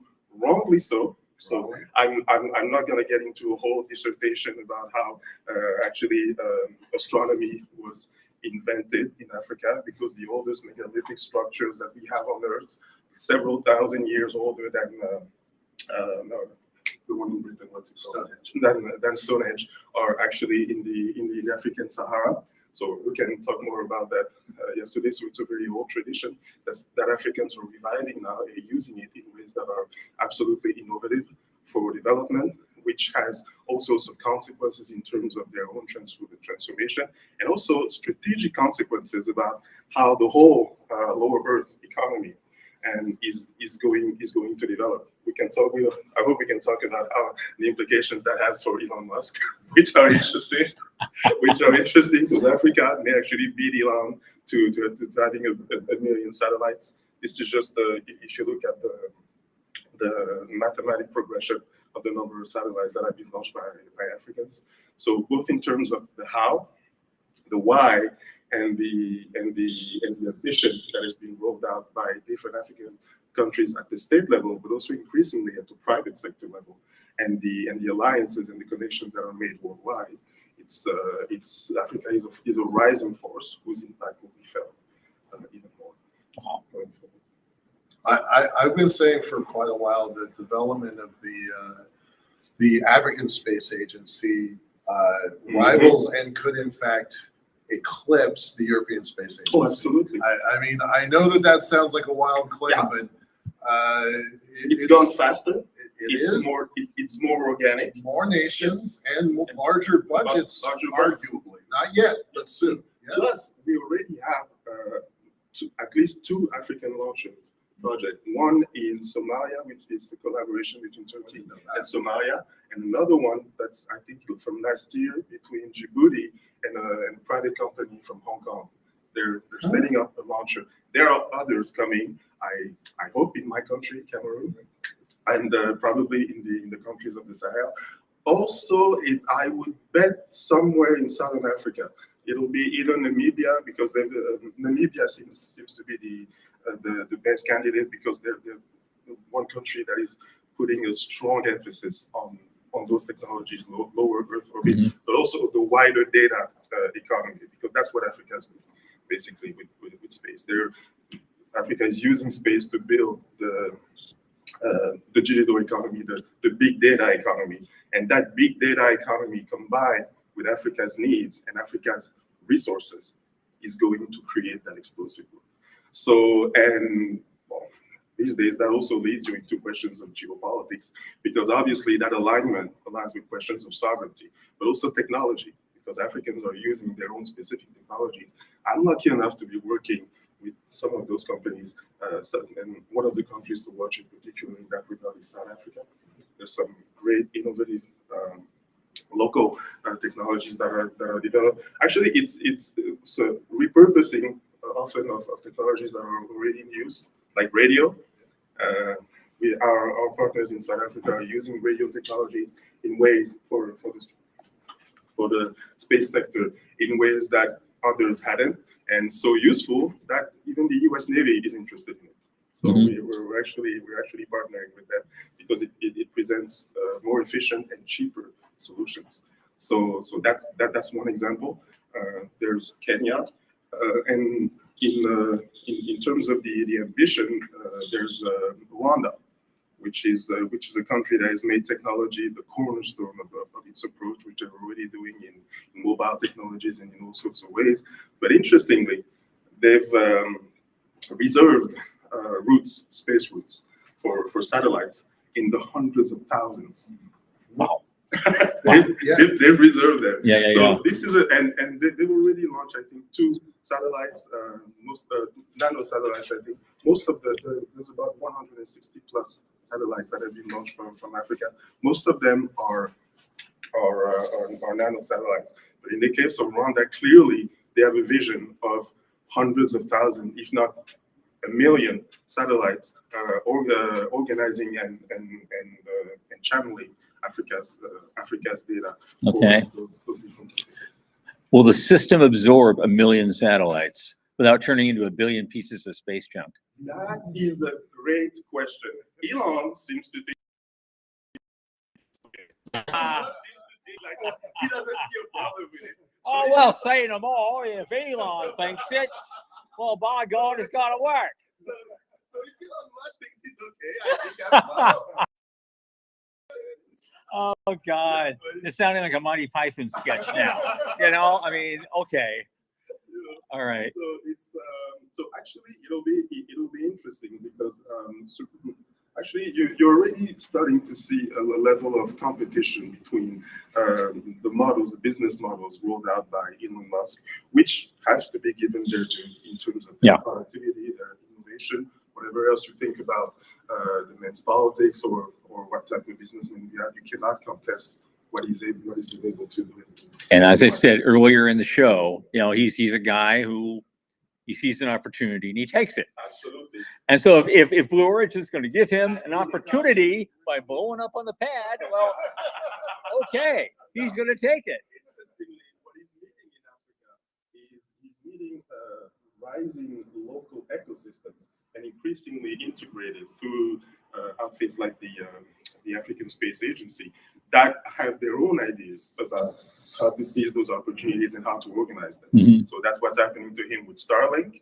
That is going to happen to him with SpaceX as well, because you will have African launchers who will compete with SpaceX and have their own ideas about exactly what type of satellite constellations should be out there. Why should Elon be the one to have 1 million satellites? Right. You know? Right. So, et cetera. So that's sort of the node. Well, let's hope it's a productive level. And this is only the tease for what he's going to be talking about tomorrow. This is just, this is, the tip of the iceberg of this man, obviously. Because I'm a 46-year-old geek. So when Michael, do you think this is going to be just an amazingly fun panel tomorrow? Oh my God. It's just going to be great. So I've written about this. I had to stop myself from writing more about this, and I feel extremely grateful that I get to work with the people involved, and I'm very excited to be able to share that with you guys here today, and with you guys over there too. Exciting. And the folks at home. Yes. And the folks at home. If you don't know, it's Daniel and I and you, and then There's two other people. Yeah. Lisa Levante, and Yes, and Farhad Hussein. Yeah. Cool. Great. Thanks. Thanks so much. Pleasure, man. Absolutely. Oh God. We got about half an hour left. What do you got? We're happy to do an open mic, whatever topics thrill you. Okay. And what do you got? Oh, I just hoping to introduce myself. If that's okay. Yeah, come on up. Please come on. Hello, my name's Andrew Olson. I'm an aspiring aerospace engineer. Right now, somebody mentioned nanosats. I'm actually working on one through my university where we're monitoring radiation decay of a graphics processing unit. So graphics processing unit decays over time with radiation, just regular wear and tear. We're analyzing that. Shout out to the University of Buffalo Nanosat Laboratory, where I'm the GNC lead and the assistant chief engineer. Yeah, and as Michael said before, I'll be starting my doctorate in the fall, and I finished my undergrad last December. So looking forward to that. But I guess the general question I had for everyone is, I've heard so much about space-based data centers. What about the radiation? That's going to be a significant issue. Do we really know how much shielding we're going to need, especially for especially for lunar orbits or even beyond? Yeah, so my company actually addresses that. We do radiation effect simulation for deep space. What do you use? Like, do you use ANSYS SDK or something else? So we use GAMP with special modifications. So we're an MIT-based startup. So we take the CERN, Fermi, and MIT particle models and enhance the GAMP4, and then we created a digital twin AI interface. I see. And have you done it? Is it like low enough where the South Atlantic anomaly would be a factor to consider? Well, state that again. The South Atlantic anomaly. It's a weaker point in the magnetic field where you Oh. kind of more radiation. We do our analysis outside of LEO. I So see. we're looking at all the higher altitudes and orbits. We've characterized missions out to Neptune with an inner solar system swing out. Different materials, whether it's solar sails, advanced propulsion systems, new deep space radio communications. So by doing it digitally, we can have the full particle spectrum involved. We can set it at various locations. We can make modifications while you're in the design phase. So we do recommendations about optimize shielding and also component placement. So you can reduce your weight because you have to take the components anyway. And some are disposable on your way to space. So you use them as shields after you get to space. So there's a lot of different configurations by doing it with the digital twin. that creates efficiencies. And so by the time you're ready for CDR, everyone's signing off. And the DoD's been a lot lax on radiation effects certificates. They're starting to ramp that up again. So that's where the digital capability, because there's such a backlog on the physical testing side. Sorry to interrupt. You said SDR? The CDR, the critical design review, I see. before you get racked back and stacked. I see. Yeah, my lab where I can go to SDR this fall, where I'll be talking about the pointing budget for 200 of those. Yeah. Basically, orbit selection, all of that. Yeah. Yeah. Are you So- part of the University Nanosatellite program? Is that something you operate under, or you operate? No. We spun out sort of C-Sail, small and Aero Astro. I see. So a hybrid. What's your name, by the way? Blair DeWitt. Ian. Pleasure to meet you. Nice meeting you. The reason physical radiation testing is problematic is because the workforce is retiring and dying. The national labs haven't had improvements, so there's a backlog of 18 months. There was a paper I read during some of our orbit selection. I don't remember the other office, what the short sounds are. And they tried to do an experiment with ISO, where from my understanding, they had a GPU separate from the rest of the computer, and they radiated the GPU, but this was over a short period of time, when they were analyzing their radiation, and they didn't see corrupted data. Yeah. But again, now short term, and from what I could see, it did cost a lot of money. Yeah, for sure. Oh, another aspect though of that is if you think about data centers, there's a lot of emphasis on running the latest and greatest chipsets. And they have a fairly short life cycle before they're replaced by the next generation. And I'm just wondering how that is going to translate into being able to keep a space-based data center current versus how quickly will it fall out of favor because the next generation of chips has made that set obsolete. So it's not, because the radiation hardening, yeah, the chips tend to lag in terms of the generation that they're at. But let's say you don't need to do any hardening at all, just suppose. You then face the challenge of how are you going to replace all those obsolete chips in your data center that's in space? And what does that do to your cost structure and the actual effectiveness? Or do they just become also rans? Perhaps it's in a different direction. Perhaps it's a potential solution. What about just setting them up on the moon eventually? Just landing, let's say, something on the moon, and use the moon as an orbital data and set up orbital data centers on the moon. That might make sense if you're able to effectively locate chip production facilities on the moon. Because right now you're talking about what, $10,000 a kilogram optimistically to get something to LEO.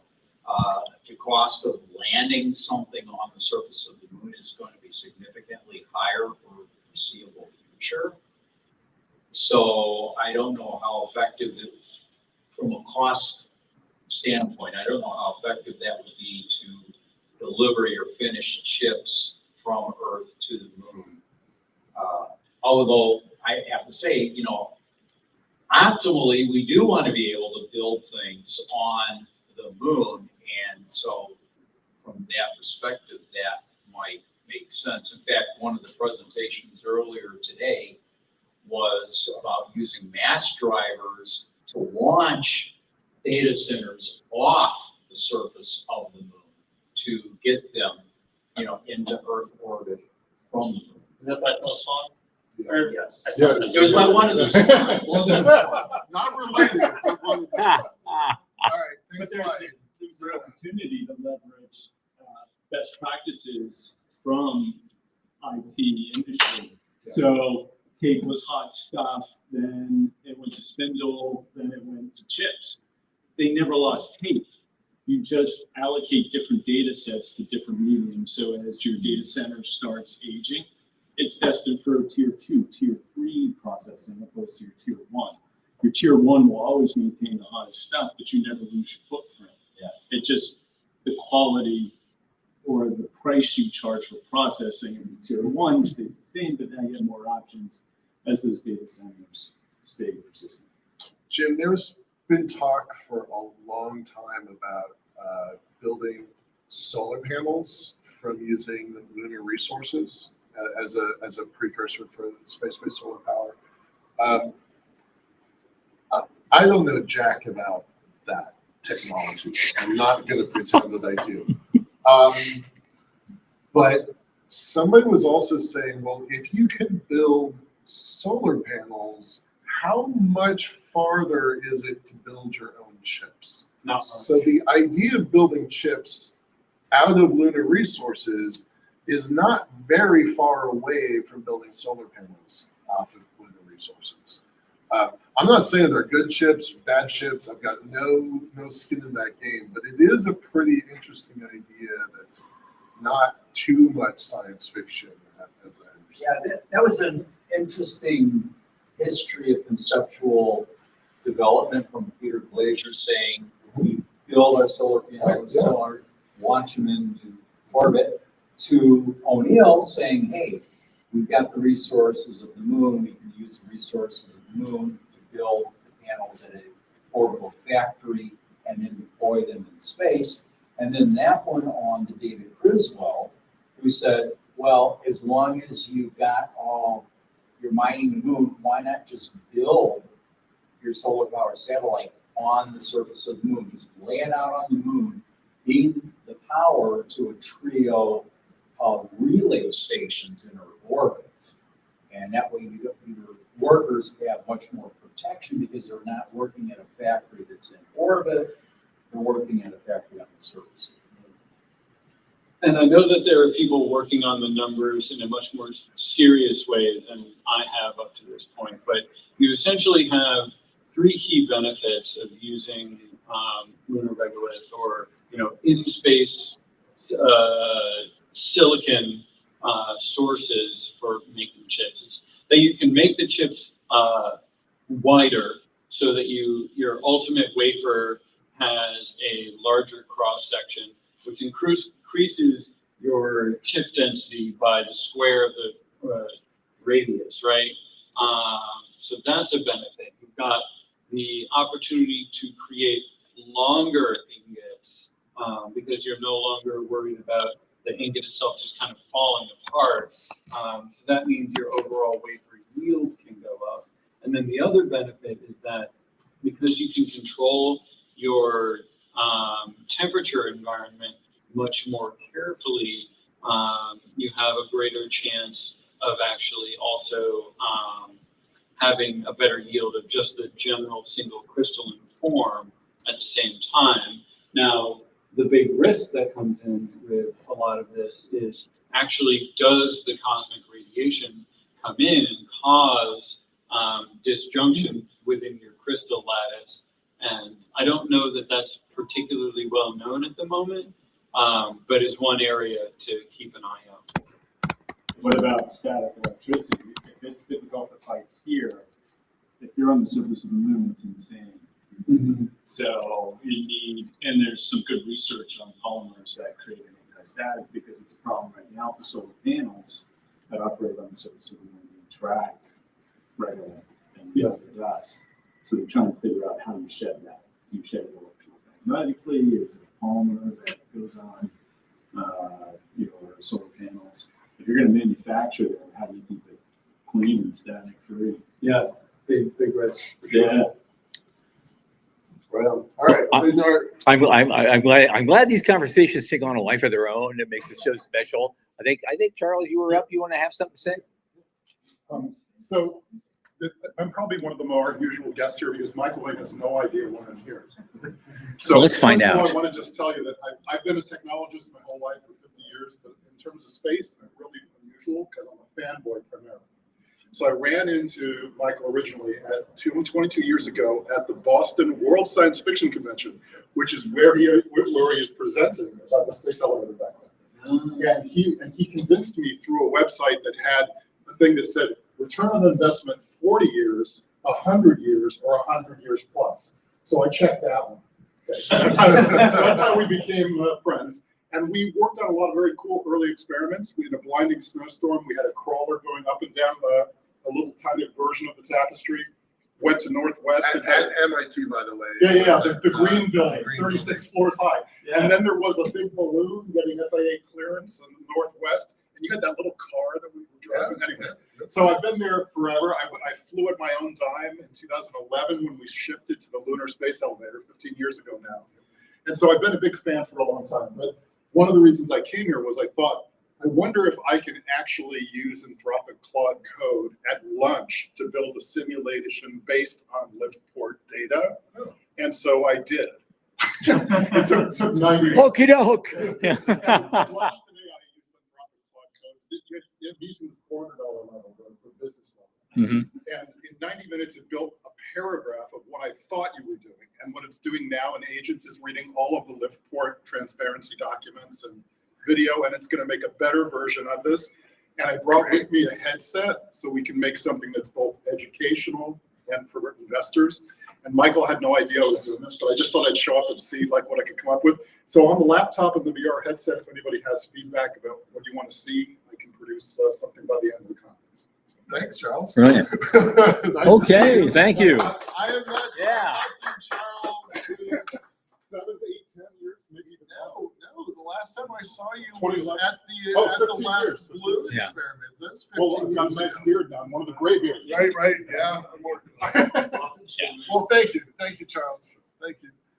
We've only got about 15 more minutes left. Is there anything like open mic? Anybody want to talk about anything? You haven't said anything. I don't know who you are. Hi. Hi, so shall I sit in the hot seat? Sure. Sure, come on. It'd be great. Hi, I'm Michael. Hey, I'm Ken Gojo. Nice to meet you. So I went to a lot of these conferences maybe 20 years ago, 2006, 2007, that sort of a thing. And I've been off in New York City, working on Wall Street and stuff like that for many, many years. And now I'm starting to try to become active as a space investor. And it's really interesting to see the difference between now and then, because back then, if you walked in and said, hey, I can write a $5,000 check, you'd have 20 guys lining up. Work with me. Now it's like, you go out to these space investment conferences and it's like, hey, I can write a check for $1 million. It's like, get out of here. It's like, it's not even worth talking about. So there's a very interesting, I'm kind of like trying to search to see like where exactly my niche will be at the current moment. I've had kind of evolutions of ideas about geopolitics, and I see a lot of this stuff going on these days is, hey, here's a bunch of space guys, let's make them be the latest pawns in the latest bankers wars and stuff like that, and I'm not very interested in, there's amazing guys in the military and everything, but I'm much more interested in building up a self-sustaining space economy and that sort of thing. So yeah, I just thought it'd be interesting to get out and come back to ISDC for the first time in a long time and look at it with new eyes and that sort of thing. Well, you're one of the reasons why we exist in the first place. Pretty much. Tom and I met in 2002 at the Mars Society conference. I just started working on the space elevator, and Tom was working on the old Colony Fund project that, that was 20 years ahead of its time, but now is going out. Now it's actually kind of working in a certain form. Starbridge Capital has done some of our things that we kind of pioneered. We were working out, well, what will we invest in? And now, and how would you do it? And they're doing some of those things. They have their own options involved, but they're the only people that actually gave me credit for doing anything. So I love those guys.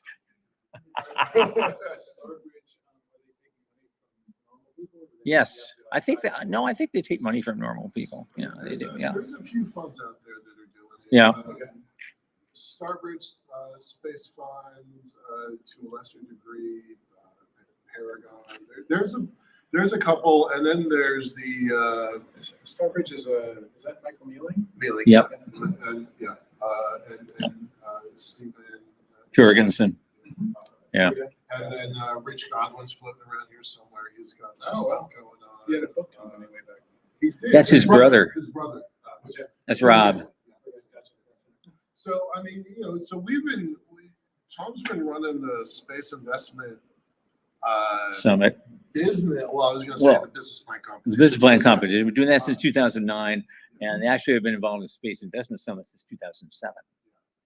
So space investments, what's that? Oh, that's where, well, I was a bunch of investors get in a room and, no. This is something we did. It came as a part of the old Space Business Roundtable in the late 90s, the early 2000s with Boeing and a lot of those people.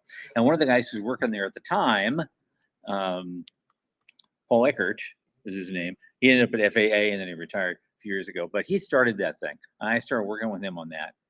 I don't even remember how he got my name, but but we did this thing. But first one we did this in New York City, and some people from The Economist were there covering it, of all things. But it was one of those things where this is one of the first times we actually invite a whole bunch of different kinds of investors from different ideas to talk up space, because a lot of them were just wanting to find out about space. They didn't really know a lot. They weren't involved. The giggle factor was still very high. Well, we got like 60 people to attend. They were all investors, and we said, no pitching companies can come to this thing. This is by investors for investors only. And so it was one of the first things that we did. And we've done over a dozen of them since then, between 2007 and now. And we're doing another one in Antalya, Turkey, just the day before the IAC. Between the Space Generation Congress and IAC, there is that Sunday. We're going to fill that Sunday with some very interesting people from around the world this time. That would be actually, I think it's September 30th. Can I ask, I have this question. I had no idea. China actually has like 5 different rocket companies that are all at very interesting stages right now. Yep. As an American, is it remotely allowed to invest in Chinese companies these days? That's As an individual, absolutely you can. Yeah. Institutional guys, I think there are international agreements and also a regulatory environment in this country that would probably, they would look at it, with scrutiny. Let's put it that way. Some brand new rules. They just came out with the new SBIR rules that if you are a company that has questionable investors, you're going to get barred from the new SBIR set of rules. Sure. So there's definitely some problems if the money is coming this direction. I got offered $3 million 7 years ago, and I had to turn it down because I knew if I took that one check, I was never going to get another check. Money coming in this direction, it's really watched. Money moving that direction, not so much that I'm aware of. I don't know if that's counters. I think that's tied in, if you think of the purpose behind the Wolf Amendment, it was all about technology transfer. And the parallel here is that if you're sending your money out, you're sending out money. You're not sending out IT. But if that money is coming in, it's like, okay, show us the IP in exchange for my money. So it's to prevent the outflow of IP. You had a comment there? Yeah. Is it Brad? Blair. Blair, sorry. That goes to DFAR, the Department of Defense's federal acquisition, that you have to have sources of capital clean. That's for American companies. For American companies doing business with the DoD. Sure. So the FAR is not as specific, but DFAR is very. But he was asking the other question. He was asking you to invest overseas, right? Are there any issues? Let's say I find some amazing Chinese company and I put money into it. Do now I become like a suspicious person and now I can't invest? I'm not going to answer that. Oh my God. I haven't had.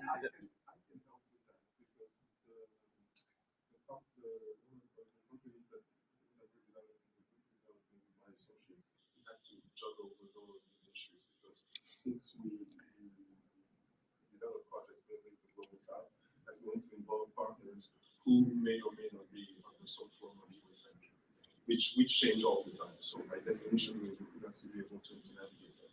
And the simple answer to your question is yes, be very watchful, because the thing is, it's not so much a question of what's in the law, because it changes very quickly these days.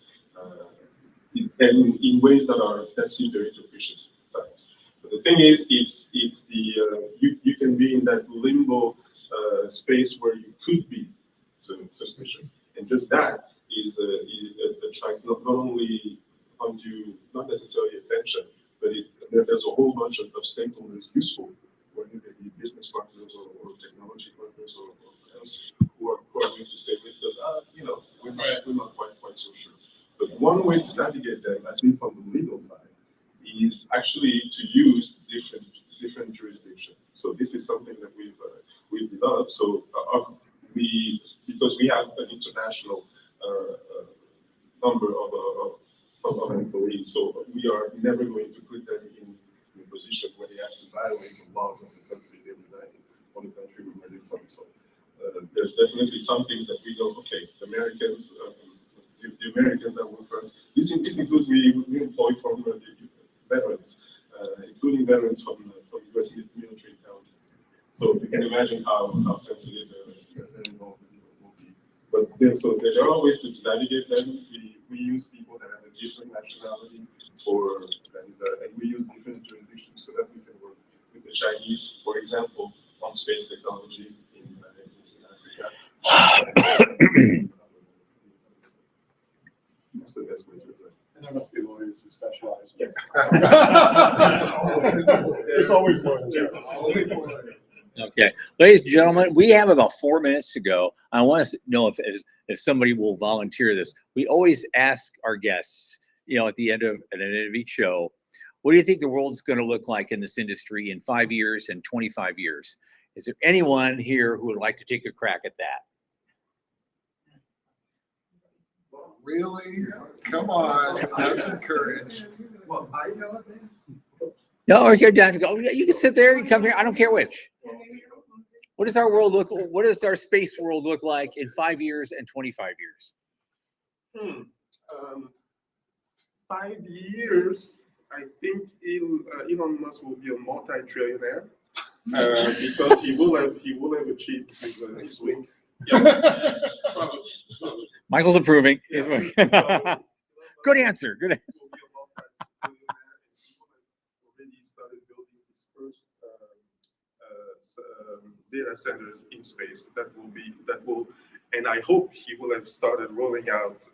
It'll be interesting to see if he started using them as also power centers, because that's one area that's of particular interest to me, because that's one gap that still exists with regards to Africa rolling out its own technology. So Africa is getting very good at integrating 5G, AI, etc.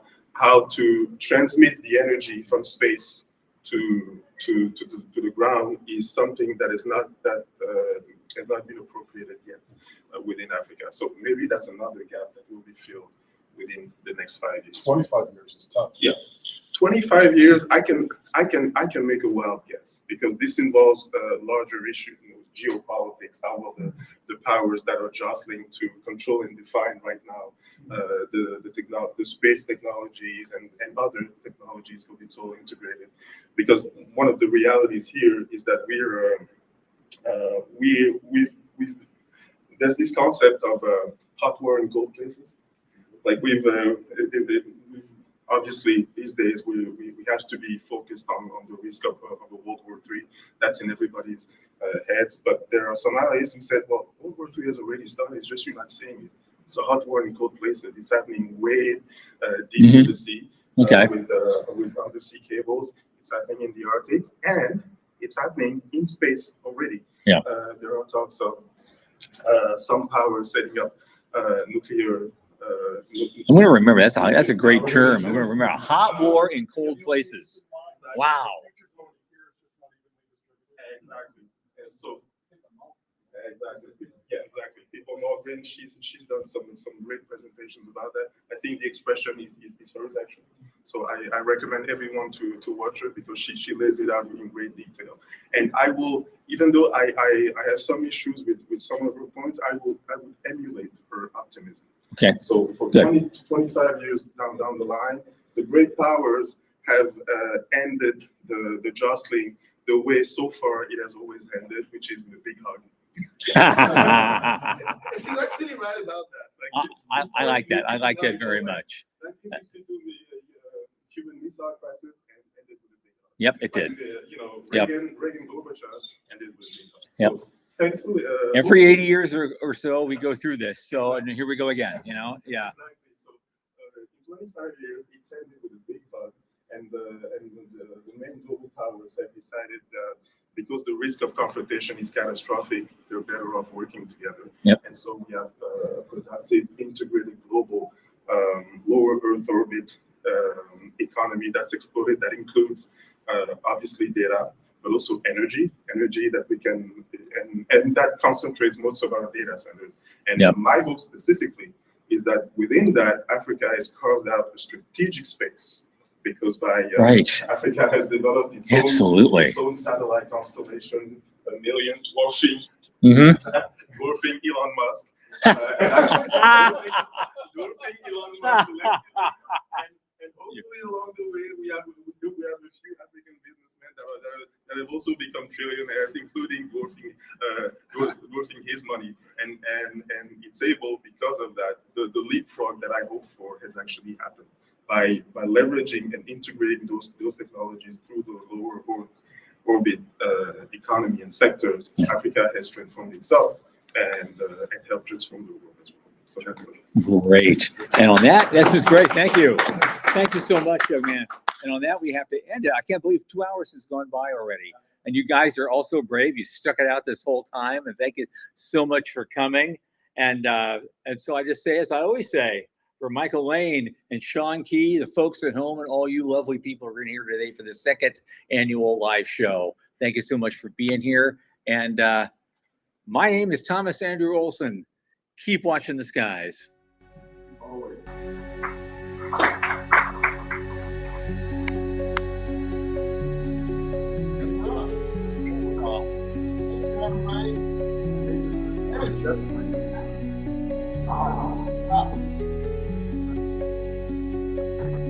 Nice to see you. Yeah, you said you were living here. Yeah,